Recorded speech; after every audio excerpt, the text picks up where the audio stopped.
Sophie Winkleman breaks silence on big tragedy, and how it impacted royal family in a new interview with The Times.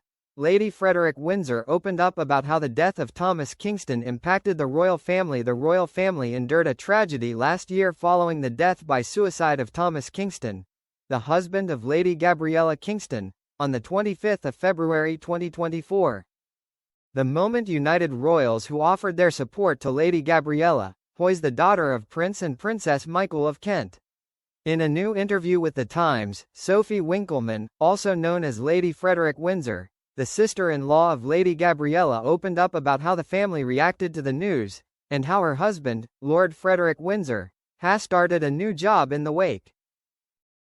"That was a big tragedy in our lives, and we all miss him every day," she told the publication. "My girls adored him. It's brutal. We're still in touch with all his family and it feels like he's still with us." She also revealed that her husband had now started working for the charity, James Place, which helps men dealing with suicidal thoughts.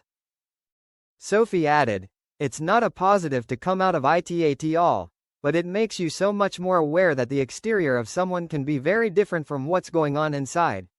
Thomas' death. At the inquest into Thomas' death in December, Katie Scarrett, senior coroner for Gloucestershire, concluded that Thomas had taken his own life, adding, "The evidence of his wife, family and business partner all supports his lack of suicidal intent.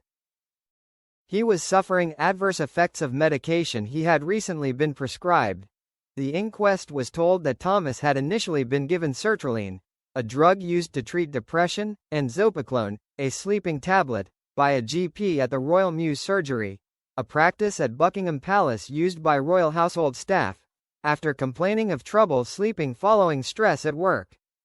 He later returned to the surgery saying they were not making him feel better, and his doctor moved him from sertraline to citalopram, a similar drug. In the days leading up to his death, Thomas had stopped taking his medication. Ahead of the one-year anniversary of Thomas' death, his parents, Jill and Martin, appeared on Radio 4 to talk about their late son. Thomas' mother explained how they had lunch and later enjoyed a relaxing afternoon, reading books, sitting around the fire on a cold February day. She continued, "We fell asleep, he fell asleep, it fell asleep. Martin, you decided to go for a walk, and then Tom got up and went to unload his car because he was bringing home some stuff they'd got in London, and it was going to be stored with us." Martin said that he knew something was wrong when Jill couldn't find him, Thomas. He went on to say, "I realized that one of the rooms that was in the outbuilding was locked.